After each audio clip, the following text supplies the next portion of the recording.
there's a real feeling of freedom about the island.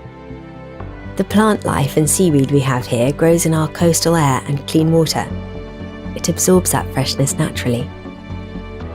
I wanted to use my cosmetic science background to make something that would reflect the way I live in Jersey. So I started working on a botanical version of a healing balm, sourcing the best local and global ingredients. There's no production line, everything is made by hand. You can give it time, attention to detail.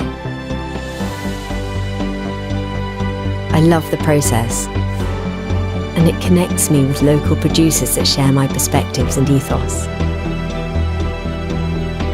I love the ingredients: calendula flowers, beeswax from local hives, the seaweed around our coast. I feel content when people tell me that it works, that it has soothed their skin, just like the sea soothes our busy lives. On an island this natural, you can't help but be in touch with the elements. Visit Jersey.